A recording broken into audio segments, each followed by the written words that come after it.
পরবর্তী সমাবেশে প্রধান অতিথির বক্তব্য নিয়ে আসছেন বাংলাদেশ ইসলামী ছাত্র শিবিরের কেন্দ্রীয় সভাপতি ছাত্রনেতা জাহিদুল ইসলাম।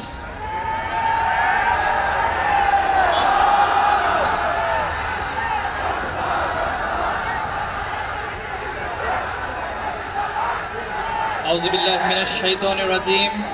বিসমিল্লাহির রহমানির রহিম। আলহামদুলিল্লাহ ওয়াসসালাতু ওয়াসসালামু আলা রাসূলিহিল কারীম ওয়া আলা আলিহি ওয়া আসহাবিহি আজমাইন। বাংলাদেশ ইসলামী ছাত্র শিবির কর্তৃক আয়োজিত জুলাই সহ সকল গণহত্যার বিচার, জুলাই সনদের আইনি ভিত্তি, পতিত আওয়ামী লীগ কর্তৃক আগুন সন্ত্রাসের প্রতিবাদে আজকের এই বিক্ষোভ মিছিল উত্তর সমাবেশে উপস্থিত ইসলামী ছাত্র শিবিরের সেক্রেটারি জেনারেল, কেন্দ্রীয় দায়িত্বশীল বৃন্দ, ঢাকার শাখা পর্যায়ের দায়িত্বশীল ভাইরা, জাগ্রত বিবেক সাংবাদিক বন্ধুগণ, প্রিয় ছাত্র জনতা, আসসালামু আলাইকুম রহমতুল্লাহি ওয়া বারাকাতুহু।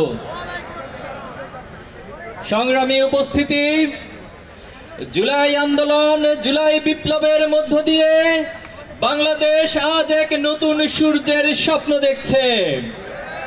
বাংলাদেশ আজ নতুন করে বেশিবাদ মুক্ত একটি সমৃদ্ধ বাংলাদেশ গড়ার জন্য প্রজন্মের এক জাগরণ তৈরি হয়েছে।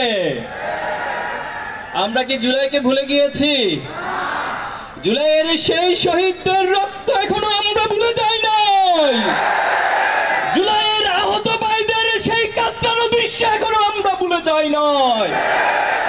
জুলাইয়ের দিনের হাসপাতালগুলোতে চপ চপ রক্ত পড়ার দৃশ্য এখনো আমরা ভুলে যাই নাই। শহীদ পরিবারের, শহীদ মায়েদের, বাবাদের কান্না এখনো থামে নাই। অথচ জুলাইয়ের গণহত্যার বিচার নিয়ে টালবাহানা চলছে। আজকে 1.5 বছর অতিক্রান্ত হয়েছে, আপনারা ধীর গতিতে জুলাইয়ের বিচার অতিক্রান্ত করছেন। এত এত চাক্ষুষ প্রমাণ থাকার পরেও এখনো পর্যন্ত একটি রায় দিতে পারেন নাই। আপনারা তো কোনো স্বাভাবিক প্রক্রিয়া ক্ষমতায় বসেন নাই। আপনারা তো কোনো স্বাভাবিক প্রক্রিয়া নির্বাচনের মাধ্যমে ক্ষমতায় আসেন নাই। আপনারা জুলাইয়ের শত শত রক্তের উপরে ক্ষমতায় এসেছেন। জুলাইয়ের রক্তকে যারা ধারণ করতে পারবে, জুলাইয়ের শহীদ পরিবারের আকাঙ্ক্ষাকে যারা ধারণ করতে পারবে, তাদের শুধুমাত্র এদেশে ক্ষমতায় টিকে থাকার ম্যান্ডেট থাকবে। আওয়ামী লীগের পুনর্বাসনের জন্য অনেকে প্রজেক্ট হাতে নিয়েছেন। আওয়ামী লীগ কি মানুষ না পশু? আওয়ামী লীগ মানুষ নয়, মানুষের প্রতি মানুষ দয়া দেখায়। কোন পশুর প্রতি, পশুর চেয়ে নিকৃষ্ট প্রাণীর প্রতি কেউ দয়া দেখাতে পারে না।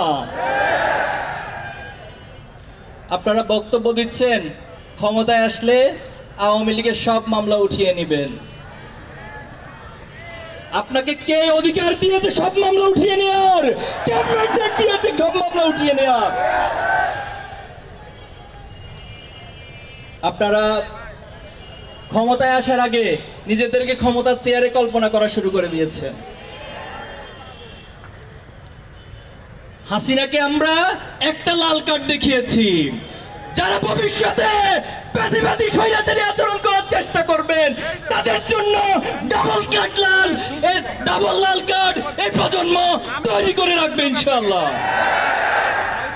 সংগ্রামী উপস্থিতি, এক একজন বিদেশ থেকে বসে বসে এই দেশকে পরিচালনা করছে। আপনারা দেখছেন খুনি হাসিনা ছাত্র সমাজের অভ্যুত্থানে পতন ঘটে হেলিকপ্টারে পালিয়ে গিয়েছে। তিনি যখন পালিয়ে গিয়েছিল তার নেতাকর্মীর কথা কি মনে ছিল না? তার নেতাকর্মীদেরকে মৃত্যুর মুখে রেখে যে নেত্রী পালিয়ে যায় সেই নেত্রীর কথা ধরে যারা আজকে ইঁদুর দৌড় খেলা খেলছেন তাদেরকে হুঁশিয়ারি করে দিতে চাই। আপনাদের ন্যূনতম লজ্জা থাকার কথা ছিল, ন্যূনতম আপনাদের বিবেকবোধ থাকার কথা ছিল। যে নেত্রী আপনাদেরকে মৃত্যুর মুখে রেখে পালিয়ে যায় তার কথা আজকে আপনারা আবার নিজেদেরকে হুমকির মুখে ফেলছেন। সাবধান হয়ে যান। গতকাল কয়েকদিন ধরে সারা দেশে যে অরাজকতা সৃষ্টি করেছেন, অগ্নিসন্ত্রাস শুরু করেছেন। ময়মনসিংহে বাসে আগুন দিয়ে গাড়ির ড্রাইভারকে হত্যা করা হয়েছে। ঢাকা সহ সারা দেশে অনেকগুলো গাড়িতে অগ্নিসংযোগ করা হয়েছে। বাংলাদেশে এই অগ্নিসংযোগকারী এই ফ্যাসিবাদী কোনো রাজনীতি ভবিষ্যতে চলতে দেওয়া হবে না। বাংলাদেশের ছাত্র সমাজ সেটা হতে দিবে না। সংগ্রামী উপস্থিতি, আমরা সরকারকে আহ্বান জানাবো অতি সত্বর জুলাই গণহত্যা সহ বিডিআর হত্যাকাণ্ডে যারা শহীদ হয়েছিল, শাপলা যারা শহীদ হয়েছিল, বাংলাদেশে অসংখ্য আলেম ওলামা নেতৃবৃন্দকে যারা হত্যা করেছিল, যারা জুলাই গণহত্যা চালিয়েছিল, তাদের প্রত্যেককে যথাযথ বিচারের আওতায় আনতে হবে। সংগ্রামী উপস্থিতি, জুলাই সনদ জুলাইয়ের অন্যতম আকাঙ্ক্ষা ছিল। এই রাষ্ট্রে দীর্ঘদিন যাবৎ রাষ্ট্রের প্রতিটি প্রতিষ্ঠানকে ধ্বংস করে দেওয়া হয়েছে। আমাদের বড় আকাঙ্ক্ষা ছিল জুলাইয়ের মধ্য দিয়ে প্রত্যেকটি প্রতিষ্ঠান সংস্কার হবে, কিন্তু এখনো আমরা দেখতে পাচ্ছি একটি রাজনৈতিক দল তারা বারবার সংস্কারের পথে বাধা সৃষ্টি করছে। তারা বারবার প্রতিবন্ধকতা দিয়ে আবার নিজেদেরকে ফ্যাসিস্ট হয়ে ওঠার রাস্তা সবকিছু খোলা রাখার জন্য চেষ্টা করে যাচ্ছে। সংগ্রামী উপস্থিতি, এই নোট অফ ডিসেন্টের নামে যারা জুলাইয়ের আকাঙ্ক্ষাকে অস্বীকার করছেন, তারা এই জাতির সাথে প্রতারণা করছেন। এই জাতি কোনো প্রতারককে রাজনীতির মাঠে দেখতে চায় না। সংগ্রামী উপস্থিতি, যে জুলাই আন্দোলন ছাত্রদের অভ্যুত্থান জাগরণের মধ্যে তৈরি হয়েছে, অথচ আমরা দেখেছি এই সরকার অনেকগুলো সংস্কারের কাজে উদ্যোগ নিয়েছে, কিন্তু শিক্ষা সংস্কারের কাজে তারা উদ্যোগ নেয় নাই। আমরা ছাত্র শিবিরের পক্ষ থেকে 30 দফা শিক্ষা সংস্কার দাবি উত্থাপন করেছি। আমরা সরকারকে বলতে চাই, এর প্রত্যেকটি দাবি যদি বাস্তবায়ন করা সম্ভব হয়, বাংলাদেশের শিক্ষা ব্যবস্থা বিশ্বের বুকে বিশ্বমানের একটি শিক্ষা ব্যবস্থা পরিণত করা সম্ভব। আজকে যখন ডাকসু সহ বিভিন্ন ক্যাম্পাসে ছাত্র শিবিরের প্যানেল জয় হচ্ছে, তখন একটি চক্র হিংসায় তারা জ্বলে পুড়ে মরছে। তারা বারবার অবৈধ পন্থায়, তারা বামের পথে, ডানের পথে, নিচের পন্থা দিয়ে ক্ষমতায় আসতে চায়। তারা কখনো ছাত্র সমাজের ম্যান্ডেট নিয়ে কখনো ক্ষমতায় আসতে চায় না। আজকে যখন ক্যাম্পাসগুলো সংস্কারের উদ্যোগ নেওয়া হচ্ছে, এই ঢাকা বিশ্ববিদ্যালয়কে মাদক মুক্ত করার উদ্যোগ নেওয়া হচ্ছে, তখন একটি চক্র সেই মাদকাসক্তদেরকে মাদকের অভয়ারণ্যে পরিণত করার জন্য মাদক কারবারিদের পক্ষ অবলম্বন করছে।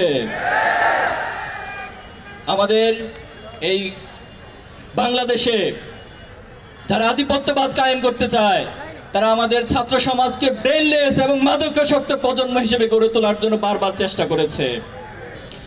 আমরা আমাদের এই ছাত্র সমাজকে মাদক মুক্ত করতে চাই। আমরা হীরক রাজার দেশের মতো কোনো ব্রেনলেস প্রজন্ম তৈরি করতে চাই না, বরং মাদক মুক্ত একটি মেধাবী ইনোভেটিভ জাতি গঠন করতে চাই। এই জন্য যারা এই মাদকের পক্ষে অবলম্বন করবে, তাদেরকে চিহ্নিত করবেন, তাদেরকে প্রতিহত করবেন। সংগ্রামী উপস্থিতি, আগামী যে জাতীয় নির্বাচন অনুষ্ঠিত হতে যাচ্ছে, ইসলামী ছাত্র শিবির একটি সচেতন ছাত্র সংগঠন হিসেবে আমরা দাবি করছি এই নির্বাচন অবাধ, সুষ্ঠু এবং নিরপেক্ষভাবে অনুষ্ঠিত হতে হবে। আমরা প্রশাসন সহ এই রাষ্ট্রের বিভিন্ন জায়গা থেকে আমরা দেখছি তারা ফ্যাসিবাদী এবং একপাক্ষিক অবস্থান তারা গ্রহণ করছে।